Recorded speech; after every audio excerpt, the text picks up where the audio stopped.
하나님이 오늘 허락하신 생명의 말씀 먼저 봅니다.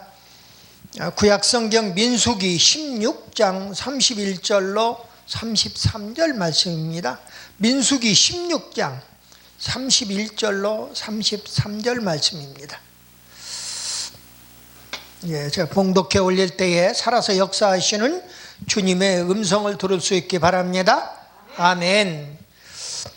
이 모든 말을 마치는 동시에 그들의 밑에 땅이 갈라지는지라. 땅이 그 입을 열어 그들과 그 가족과 고라에게 속한 모든 사람과 그 물건을 삼키매 그들과 그 모든 소속이 산채로 음부에 빠지며 땅이 그 위에 합하니 그들이 총회 중에서 망하니라. 아멘.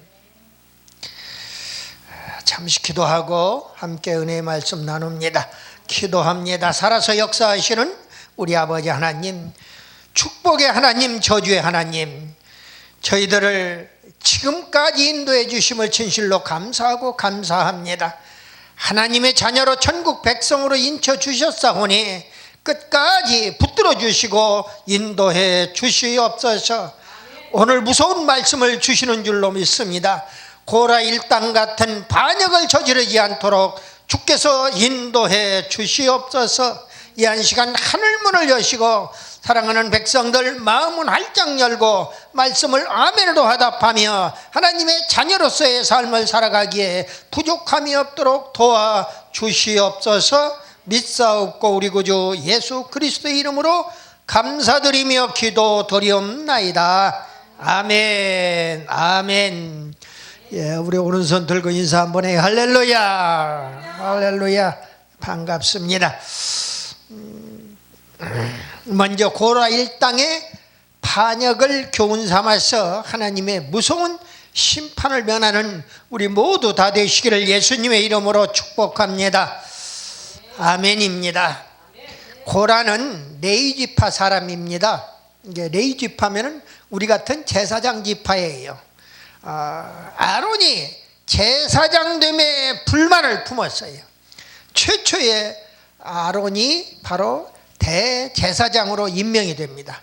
모세에게는 왕권을 하나님이 주셨고 또 물론 선지권, 제사권도 주었습니다만은 주된 임무는 백성을 다스리는 왕권을 허락하셨어요. 그리고 아론, 그 형 아론에게는 제사권을 허락하셨어요. 그래서 최초로 대제사장이 된 인물이 아론입니다. 근데 이 아론의 제사장됨과 모세의 백성을 다스리는 그 왕권에 대해서 도전하는 무리의 대표 인물이 바로 고라라고 하는 인물이에요.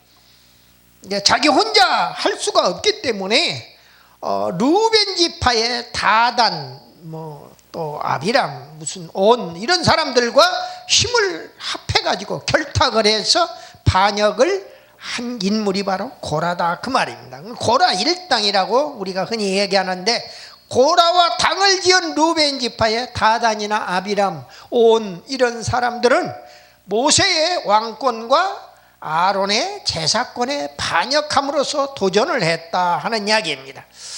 여러분들 하나님의 주신 사명에 도전하는 자, 반역하는 자는 바로 하나님을 대적하고 하나님께 반역하는 일이 되는 겁니다. 오늘 그것을 여실히 우리에게 증명을 해줘요. 반역자는 동서고금을 막론하고 바로 세상에서도 사형에 처하게 됩니다. 그리고 우리나라에서도 역대로 반역자는 삼족을 멸했어요.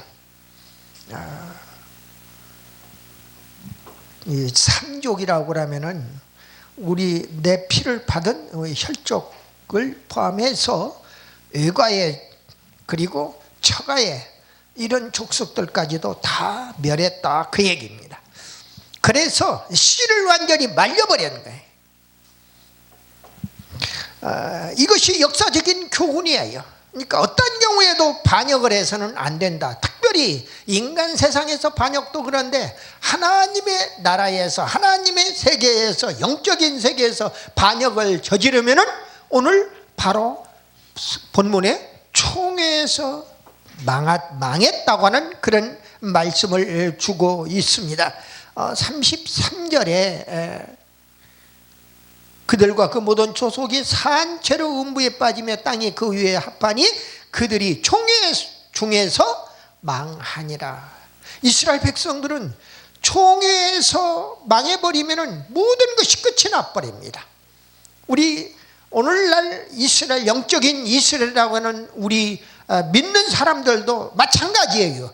믿음의 그 자리에서, 그 총회에서 끊어져 버리면은 망한다 하는 이야기입니다. 아멘이에요.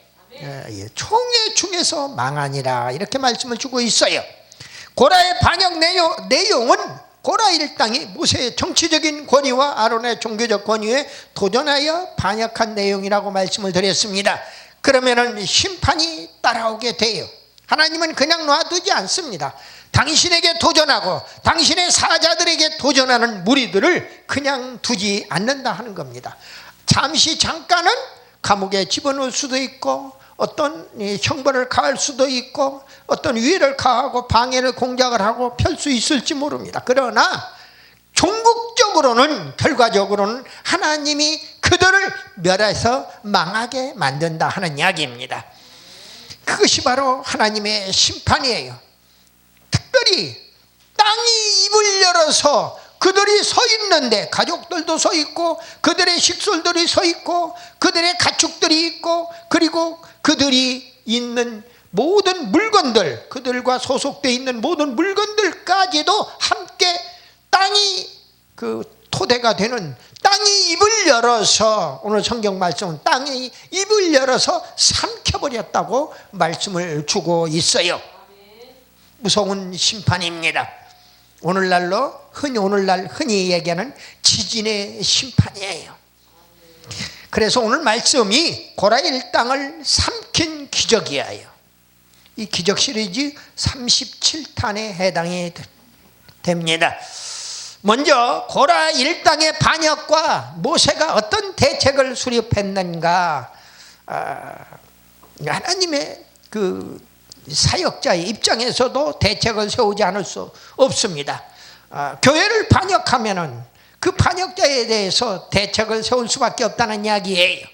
고라 일당의 반역을 보면은요, 오늘 민수기 16장 1절로 3절 말씀을 보면 고래는 레위의 증손이고 레위인으로서 만족하지 않고 아론의 제사장직을 시기하여 루벤 자손 중에 다단과 아비람 온 등과 결탁하여 족장 250인이 뭉쳐서 모세와 아론에게 대적하도록 선동질했다 그 말이에요. 선동을 했어요.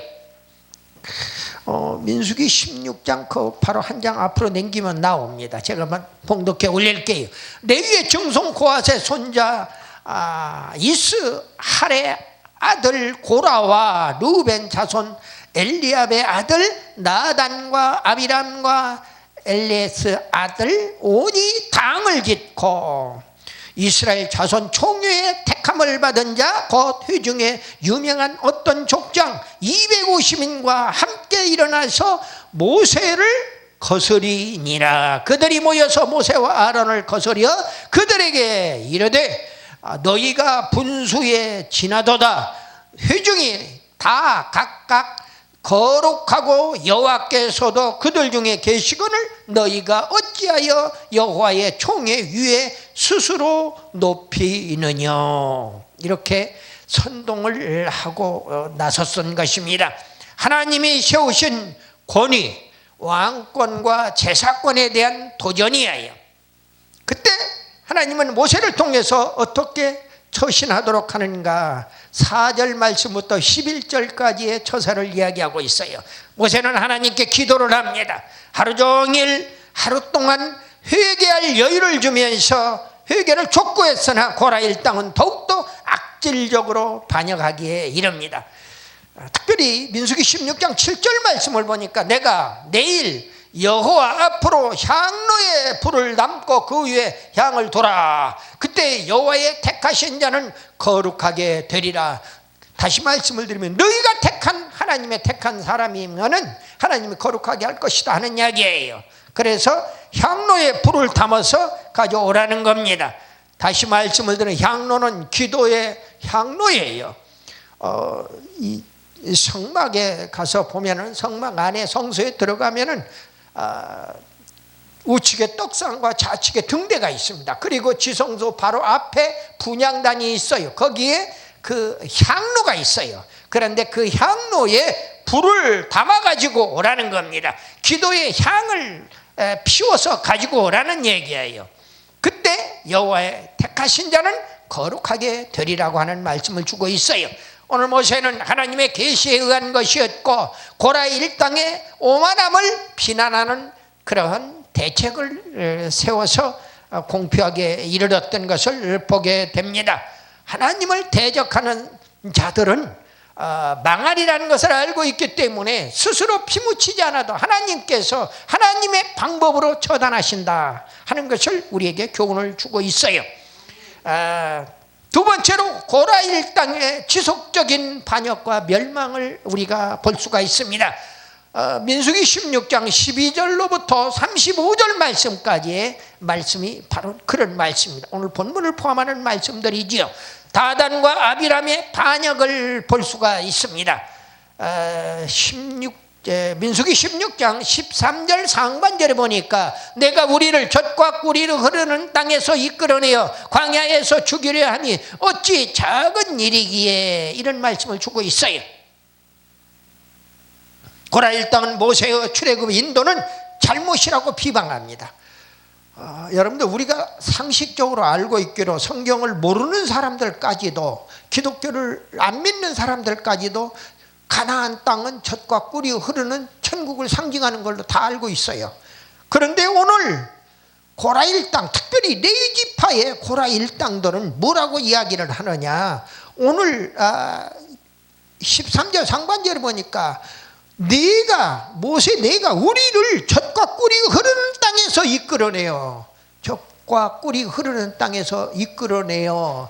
그 말은 애굽에서 이끌어내요. 지금 광야까지 나와 있는 거거든요. 그러니까 애굽을 두고 젖과 꿀이 흐르는 땅이라고 이야기를 하고 있는 것입니다. 그 좀 잘못된 이야기를 지금 하고 있는 거예요. 그걸 보면서 그래서 광야에서 죽이려 함이 어째 작은 일이냐, 이렇게 모세의 출애굽 인도는 잘못이라고 비방하기에 이릅니다.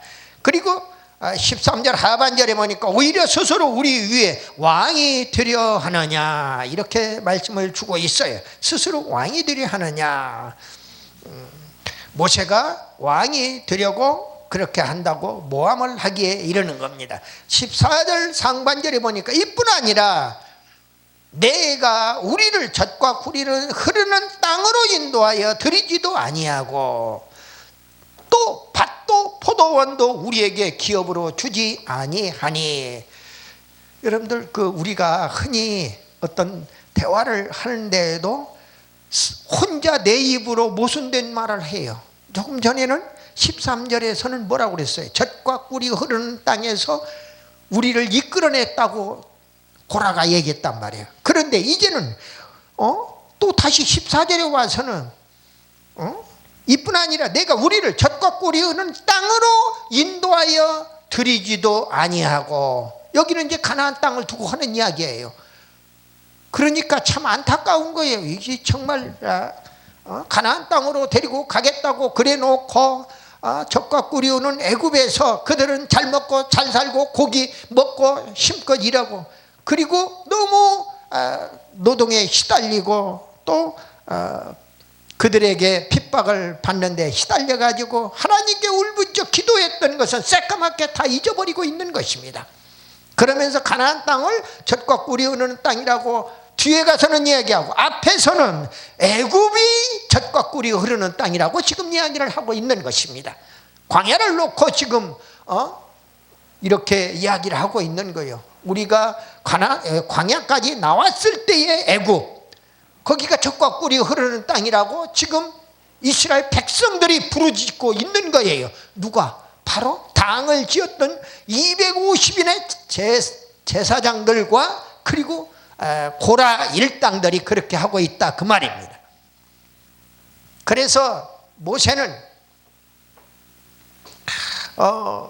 적과 꿀이 흐르는 땅으로 인도하여 드리지도 아니하고 또 밭도 포도원도 우리에게 기업으로 주지 아니했다, 이렇게 이야기하고 있습니다.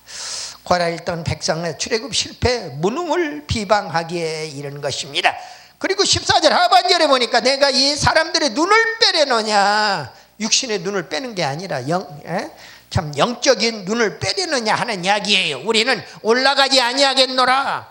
응? 그 올라가지 아니하겠다는 얘기, 지금 광야까지 나와서 민수기는 지금 광야에서 일어나고 있는 그런 나그네 생활을 하고 있는 이스라엘 백성들을 향하여 쓰여진 그런 기록의 내용입니다. 광야의 험난한 그런 과정을 엮고 있는데, 그런데 우리는 올라가지 아니하겠노라, 앞으로 너희들이 인도하는 대로 따라가지 아니하겠다고 하는 것을 얘기를 합니다.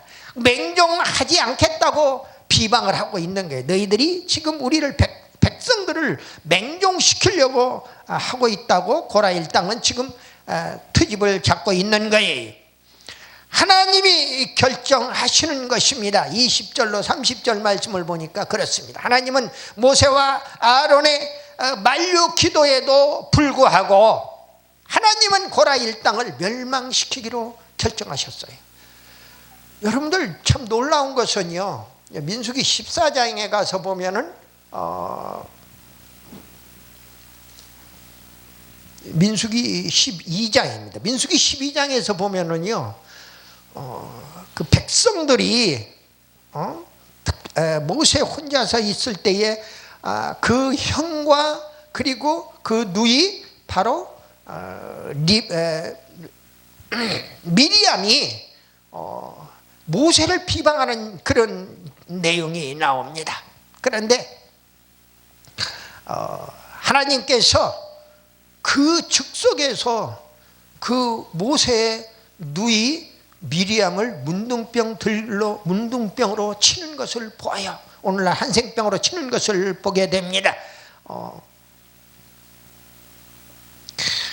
그때에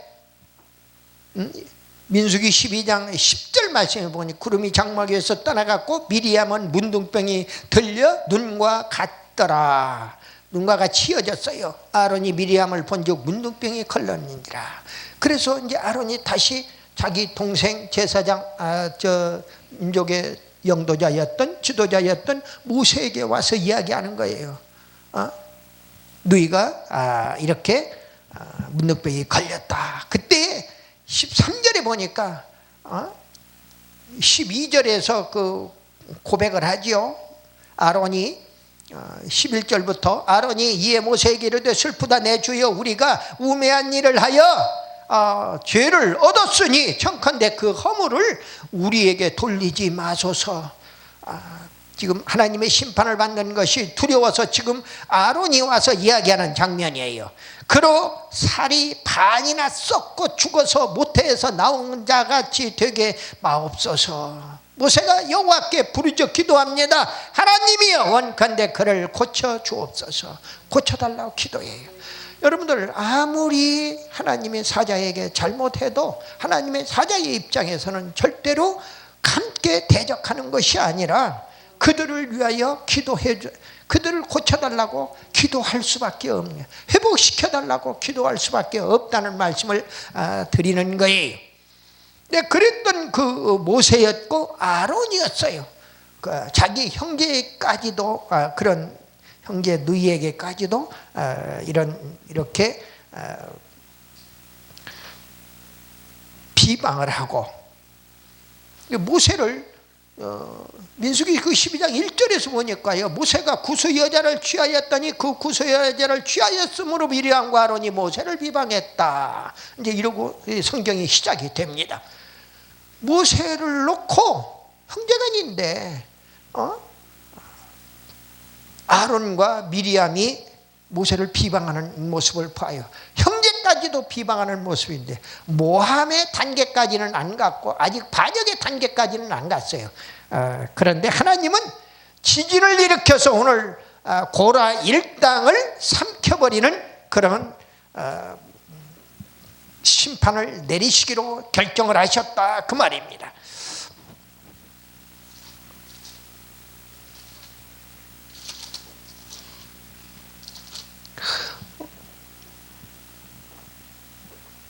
하나님의 심판은 고라 일당의 반역에 대해서 땅이 입을 열어서 삼키는 지진 심판을 내리시기에 이르렀던 것입니다. 모세와 아론은 자기 민족을 사랑해서 겸손함으로 고라 일당에게 인정을 베풀려고 했어요. 그런데도 하나님은 자기의 계획하신 대로 그들을 지진 심판으로 처하는 것을 볼 수가 있습니다. 지진이 고라 일당을 삼키는 일이 31절부터 35절에 말씀을 하고 있어요. 하나님이 진노하셨어요. 무섭게 임하여 땅이 입을 열어서 고라 일당을 삼켜버렸잖아요. 고라 일당과 가족들, 고라에게 속한 모든 사람들, 그 모든 식솔들, 물건들까지 땅이 다 삼켜버렸다. 성도들에게 하나님이 주신 축복이 터전이 바로 땅이에요. 우리가 하늘을, 공중의 하늘을 바라보면서 그리고 땅을 디디고 우리가 살아갈 수 있는 것은 하늘과 땅은 우리의 터전이에요.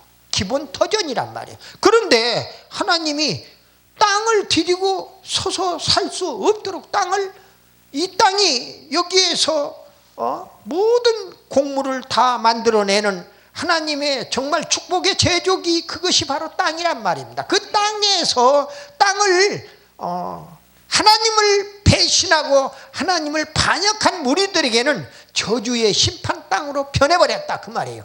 딱 갈라서 하나님이 땅을 입을 쫙 벌리게 하시고 그 안에다가 고라와 일당들을 다 사글이 땅속에서 삼켜버렸다고 성경은 이야기합니다. 그리고 그렇게 심판하는 그런 모습을 볼 수가 있습니다. 우리 성도들에게는 땅이 바로 축복의 터전입니다. 그러나 고라 일당에게는 저주의 심판 터전이 되어버렸다는 이야기입니다. 마지막으로 세 번째로 하나님이 무서운 저주 심판에 대한 말씀을 조금 더 드립니다. 36절부터 50절까지의 말씀이 그런 내용으로 되어 있습니다. 고라 일당의 향로로 제단의 편처를 만들었다는 이야기예요. 고라 일당의 잘못된 분향, 여러분들 저지난주에 제가 나답 아비후의 다른 불로 제사를 드리다가 성전에서 하나님의 불이 나와가지고 그들을 삼켜버리는 그런 기적의 말씀을 선포를 했습니다. 그런데 오늘 이 고라 일당의 향로로 잘못 드리는 그 분향의 그 향로로 그것을 가져오게 해서 그것을 편처를 만들어서 제단을 만들었다, 이게 하나님이. 그래서 그걸 기념하게 만든 겁니다. 후세들에게. 후세에 알리기 위해서 모세에게 지시하시는데 엘르앗살, 바로 아론의 아들입니다. 시켜서 250인의 향로에 불을 다른 곳에 쏟게 하노니 그 향로를 쳐서 제단을 쌓는 그런 편처를 만들어 후손에게 표를 삼았다 그랬어요. 하나님은 자신이 세우신 제도를 무시하고 자칭 제사장이라 하였던 고라 일당을 지진으로 심판하심을 영원히 기념하게 하셨다는 거예요. 여러분들 오늘날도 그렇습니다. 여기 목사님들이 앉아 계시지만은 오늘날도 자칭 목사라고 하는 사람들이 많아요. 어디에서 목사가 되려면은 선지 생도로서의 과정을 밟아야 해요. 크든 작든 간에. 그런데 선지 생도의 과정을 받지 않고 자칭 목사가 된 사람들이 있단 말이에요. 이건 대단히 잘못된 거예요. 하나님의 심판을 면할 길이 없어요. 응?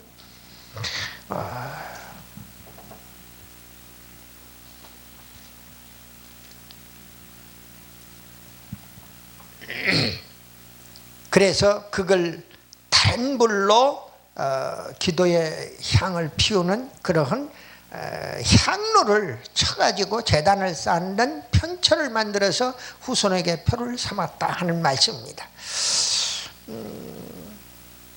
하나님은 자신이 세우신 제도를 무시하고 자칭 제사장이라 하였던 고라 일당을 지진으로 심판하심을 영원히 기념하게 하셨다 그 말씀입니다. 회중의 회중들이 원망하고 심판에 대해서 원망하는 모습을 보게 되는데, 하나님의 심판이 무섭게 임했어도 회중들은 모세와 아론을 계속 원망했다 그 말이에요. 정말 오늘날에 우리 전국을 보는 것 같아서 너무 안타까워요. 아하, 이렇게 잘못되어 가는데도 그들을 지지하고 따르는 무리들이 있더라 그 말이에요. 지금 오늘 여기에 똑같아요. 회중들이 모세와 아론을 계속 원망했다는 거예요. 계속.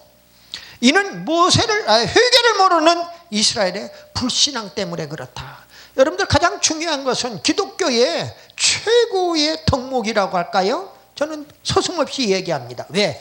회개 없는 기독교는 존재할 수가 없어요. 회개로부터 시작이 된단 말이에요.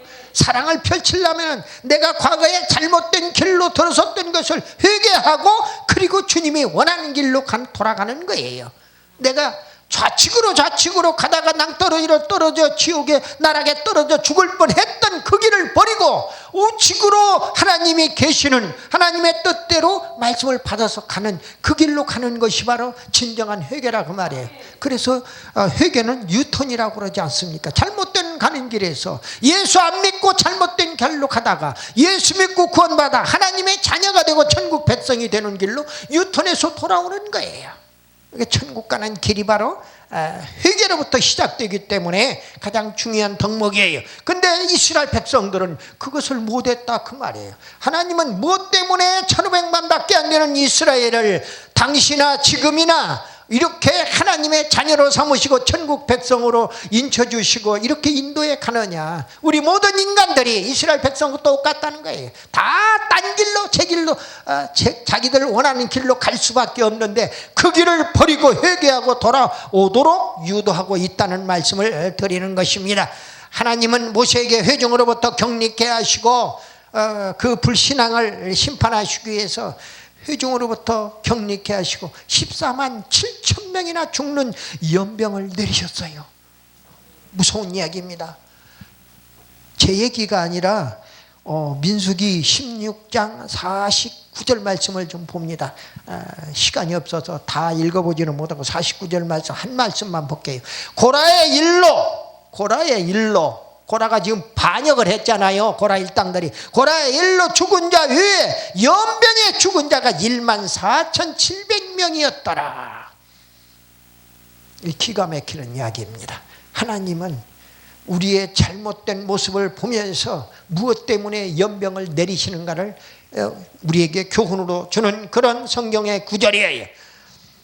회개하지 아니하는 이스라엘, 지진으로 심판하시는 하나님의 기적을 보고도 회개할 줄을 몰랐고 하나님을 두려워할 줄 모르는 강팍함 때문에 저주 심판을 받게 되었더라 하는 이야기입니다. 말씀을 마무리합니다. 고라 일당은 하나님의 성직인 왕권과 제사권에 도전을 했어요. 비참한 지진 심판의 최후를 맞이합니다. 땅이 입을 열어서 그들을 삼켜버렸다 그 말이에요. 자, 반역한 무리들만 아니에요. 그 식손들까지, 그의 동조했던 그의 심지어 물건들까지도 다 하나님이 지진으로 삼켜버렸다 하는 이야기입니다. 성직자의 존엄성을 얘기합니다. 그러므로 오늘날 목사, 장로, 권사, 집사 등 성직의 중요성을 재인식해야만 합니다. 중요한 하나님의 직무에 죽도록 충성하라고 교훈을 주고 있는 거예요. 우리들 모세, 아론의 민족의 사랑과 겸손 그리고 인정을 배워야만 한다 그 말입니다. 오늘 본받을 모세와 아론의 언행을 우리가 보면은 반역한 고라 일당에게 변명치 않았다고 하는 겁니다. 내가 이렇게 잘못했다 변명하지 않았어요. 또 모세와 아론은 모든 심판을 하나님께 맡긴 겁니다. 물론 모세 아론에게도 사람들이 있어요. 그러니까 가서 누구를 시켜서, 그러니까 하나님의 사람들이에요. 하나님의 사람들은 다윗이 그 쫓겨다니면서도요, 사울왕이 잡아 죽이려고 할 때에 쫓겨다니면서 사울왕을 죽일 수 있는 기회가 몇 번이나 있었어요. 그럼에도 불구하고 그는 하나님의 기름 부어 세운 사울왕이기 때문에 하나님께 맡기고, 자기 부하들이 저거 지금 딱 기회입니다, 자고 있습니다, 굴 속에서 가서 목을 칩시다 하고 이야기하는데도 그렇게 하지 않았던 것을 보게 됩니다. 성경은 우리에게 많은 교훈을 던져주는 거예요. 오늘 그래서 어떤 경우에도 민족의 사랑과 겸손 그리고 인정을 아론과 모세를 통해서 우리는 배워야 한다고 말씀을 드리는 것입니다. 모든 심판을 하나님께 맡겼다. 또 모세와 아론은 하나님께 부복하여 기도함으로써 모든 문제를 해결했어요. 기도만이 문제 해결의 열쇠다. 그 기도가 너무 힘들고 골방에 앉아서 우리는 밖에 나가서 말이야 외치기도 하고 부르짖 다른 일들을 하고 액션을 취하는데, 액션 취하지 않는 무슨 골방에 앉아서 기도만 한다고 뭐 해결 받냐고 흔히들 그렇게 이야기합니다. 그런데 그렇지 않습니다. 기도는 부르짖어 기도하던, 골방에서 조용히 기도하던 하나님이 들으시면은 하나님의 방법대로 응답해 주시는 줄 믿으시기를 바랍니다. 이스라엘 백성들을 애굽에서 출애굽시키는데 그렇게 고통스럽고 힘들다고 애굽에서 꺼내 주시는데 하나님은 430년이나 걸렸단 말입니다. 바벨론의 포로 생활에서 그 힘든 포로의 과정에서도 70년이나 걸려서 바로 하나님은 기도의 응답을 들어주셨던 거예요. 그렇기 때문에 즉시 응답해 줄 수도 있지만은 즉시 응답해 주지 않고 대를 넘어서 우리 후대에 가서 응답을 주실 수도 있는 겁니다. 우리는 기도의 씨를, 기가 막힌 하나님의 뜻에 합한 기도의 씨앗을 뿌리지 아니하면 안 된다 하는 말씀이에요. 우리도 모세와 아론처럼 아무리 어려운 일을 만나도 민족의 반역자, 자기 자신을 죽이려고 하는 그런 반역자들을 만나도 하나님께 기도함으로써 해결받는 우리 모두 다 되시기를 예수님의 이름으로 축원합니다. 아멘. 다 함께 기도합니다.